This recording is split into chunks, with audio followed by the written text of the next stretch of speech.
La misión de determinación de los hechos de la ONU para Venezuela pidió que no se normalice la violación a los derechos humanos en el país ante lo que calificaron como la peor ola de represión y crisis de derechos humanos desde 2019.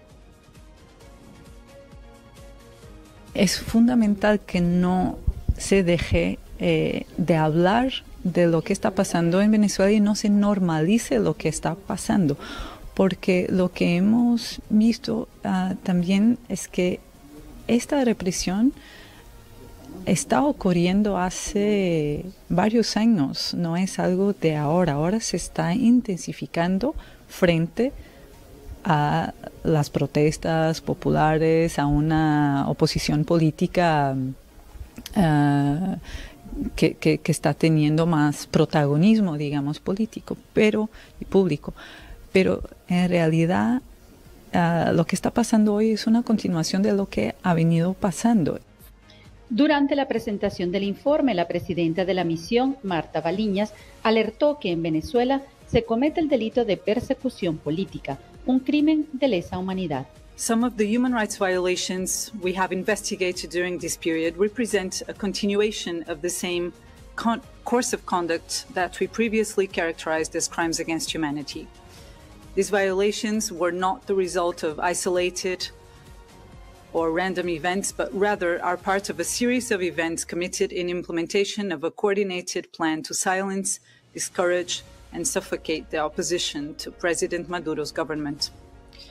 Taking into account this course of conduct, the state plan that we have mentioned, the profile of the victims, and the public statements issued by high-ranking state representatives, we have reasonable grounds to believe that during the time frame covered by our mandate, the crime of persecution on political grounds has been committed in the Bolivarian Republic of Venezuela. En ese sentido, la misión documentó más de 40 detenciones donde las fuerzas de seguridad entraron a las casas sin orden judicial para detener arbitrariamente a los ciudadanos opositores o percibidos como tal en medio de la operación Tuntún. Las autoridades, según la misión, justificó los arrestos bajo la narrativa del combate al terrorismo. El miembro de la misión, Francisco Cox, ratificó que el sistema judicial está subordinado a intereses del Poder Ejecutivo. Hemos ratificado nuestra conclusión anterior de que el sistema judicial, especialmente el sistema penal encabezado por el Tribunal Supremo, su sala de apelación penal y sus 4 tribunales de terrorismo, están manifiestamente subordinados a los intereses del Poder Ejecutivo y se han convertido en un instrumento clave en el plan del Estado para reprimir todo tipo de disidencia política y social. Estos juzgados están monopolizando los procesos contra los detenidos tras las elecciones, a los que no se les permite tener abogados de su elección y se les juzga y recoge procedimientos judiciales sin individualizando los cargos contra ellos que tienen lugar de noche en los centros de detención, sin defensores públicos efectivos, sin publicidad y sin poder participar en los procesos. Las víctimas, en gran parte de la población en general, están expuestas a un ejercicio arbitrario del poder, donde la detención arbitraria es sistemática, utilizada sistemáticamente junto con graves violaciones al debido proceso. Hemos advertido anteriormente que el gobierno podría activar el aparato represivo a su antojo, y de hecho, eso es lo que estamos observando. La represión y las violaciones de derechos humanos son generalizadas y sistemáticas y debemos actuar con urgencia para proteger a las víctimas y garantizar que los responsables rindan cuentas. En el informe, la misión expuso diversos métodos de tortura a los que someten a los detenidos. Por ello, pidió investigar las alegaciones de tortura y los tratos crueles, inhumanos y degradantes. Además, exhortó a revisar los casos documentados por la misión para garantizar que los sobrevivientes tengan acceso a una reparación integral. Y la líder opositora María Corina Machado y Edmundo González Urrutia se refirieron este martes a este informe de la Misión Internacional Independiente de Determinación de los Hechos sobre Venezuela, la cual documentó graves violaciones a los derechos humanos en el contexto de las elecciones presidenciales de julio de 2024. Al respecto, María Corina Machado destacó en un mensaje publicado en su cuenta de la red social X que el informe es claro: las violaciones de derechos humanos en Venezuela no son incidentes aislados, sino parte de una política deliberada de represión por parte de la administración de Nicolás Maduro. Por esta razón, hizo un llamado a que se haga justicia y que los responsables de estos crímenes sean llevados ante la justicia internacional. Por su parte, Edmundo González Urrutia aseguró que este informe demuestra que los venezolanos no están solos en su lucha. González enfatizó que hay testimonios documentados sobre las violaciones y el mundo tiene los ojos puestos en Venezuela, atestiguando la grave situación. Igualmente indicó que ante este panorama mantiene su compromiso con el mandato que asegura recibió el 28 de julio en las urnas de votación y continuará trabajando para que todas y cada una de las violaciones perpetradas en el país sean denunciadas y documentadas por todos los organismos internacionales. Entre tanto, el secretario de Estado de Estados Unidos, Anthony Blinken, sostuvo este martes una conversación telefónica con la líder opositora María Corina Machado y el embajador Edmundo González Urrutia. Por medio de una nota de prensa, el Departamento de Estado informó que durante la llamada, Blinken elogió la valentía y compromiso de María Corina y Edmundo con los principios democráticos frente a la represión y la adversidad.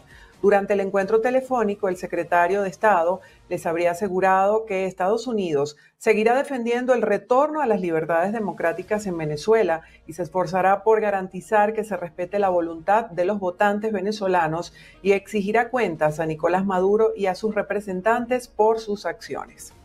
En otras noticias, los cancilleres de Venezuela y España conversaron sobre la crisis diplomática entre ambos países. Dentro del diálogo, Iván Gil advirtió que no tolerará el desconocimiento de las instituciones constitucionales. Y tras una reunión con el canciller venezolano Iván Gil, el ministro de Relaciones Exteriores de España, José Manuel Álvarez, pidió que, tal como lo indica la Convención de Viena, que Venezuela debe confirmar la identidad de los dos españoles retenidos en ese país, así como informar cuál es su paradero y bajo qué cargos se les mantiene detenidos. Seguimos en estos momentos sin tener confirmación ni de la identidad, ni del sitio de localización, ni de los cargos contra los dos españoles detenidos. He trasladado al canciller de Venezuela la necesidad y la obligación de que nos comuniquen lo antes posible, como marca la Convención de Viena, tanto la confirmación de la identidad como dónde se encuentran, como los cargos. Yo, desde luego, al canciller venezolano le he trasladado que España, por supuesto, va a ejercer la protección diplomática y la protección consular con respecto a estos españoles, como hemos hecho siempre con cualquier español que esté detenido. Hemos dejado claro ante las autoridades venezolanas, hoy mismo me lo volví a confirmar la ministra de Defensa, que estos dos ciudadanos no tienen vinculación alguna con ningún organismo público español, mucho menos con el CNI.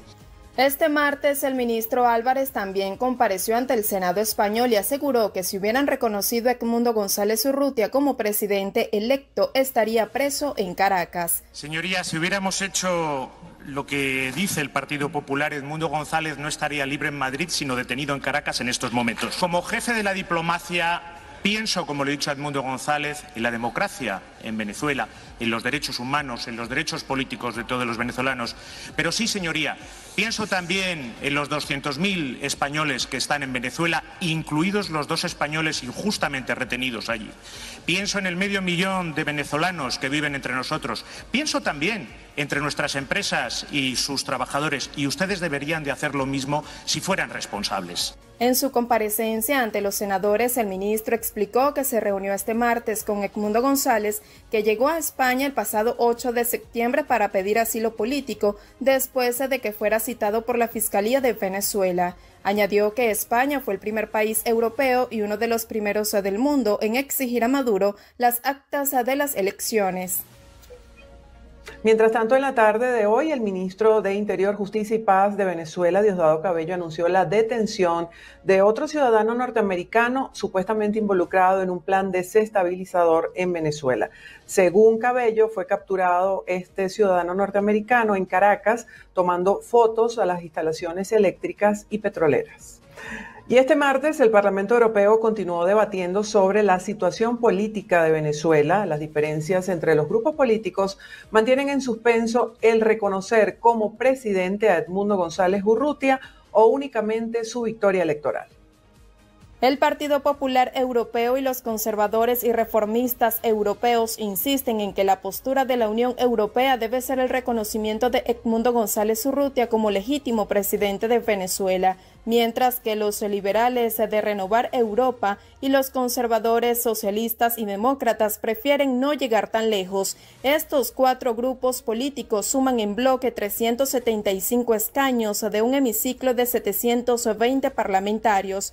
El Parlamento Europeo votará este jueves en el Pleno de Estrasburgo una resolución sobre la situación en Venezuela y se acerca a una mayoría formada por los populares y la derecha radical para pedir a la Unión Europea y a los Estados miembros que reconozcan a Edmundo González como presidente legítimo del país.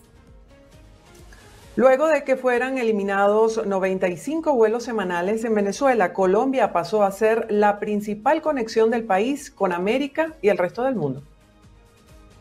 También hace que se multipliquen los precios al ser Colombia el puente de conexión, pero con pocas frecuencias. Colombia pasa a ser una de las principales alternativas para todo aquel que quiera viajar, específicamente para lo que tiene que ver con Centroamérica, Sudamérica, incluso Norteamérica también. Entonces, justamente es lo que te comentaba, si hablamos de que ya no hay 95 vuelos que teníamos antes y este mismo grupo de personas que tenías movilizándose lo trasladas a un destino como Colombia, donde solamente tenemos 30 y algo de vuelos, pues por supuesto que vamos a estar hablando de un precio que se va a multiplicar exponencialmente. ¿Cómo afecta a los ciudadanos esta desconexión aérea con el mundo? Y en función de eso, pues hay una afectación súper importante que tiene que ver no solo con estos destinos que están afectados, sino además con que estos destinos servían de conexión posterior, servían de puente para llegar a otros destinos, para llegar a otros países, incluso a través de la misma aerolínea, a través de conexiones ya previamente establecidas, lo que facilitaba muchísimas cosas, facilitaba el ingreso a un país intermediario, facilitaba la posibilidad de continuar a destinos posteriores sin hacer, por ejemplo, migración, sin tomar maletas, o tomando en cuenta tiempos muy cortos entre un vuelo y el otro, porque se trataba de la misma aerolínea. En el caso ahora de nuestra situación, pues nos encontramos con un 50% menos de los vuelos que teníamos semanalmente. Desde Abavid ven con preocupación que este tipo de decisiones políticas de eliminación de vuelos sigan afectando el turismo en Venezuela y lo que representa para todos los prestadores de servicios.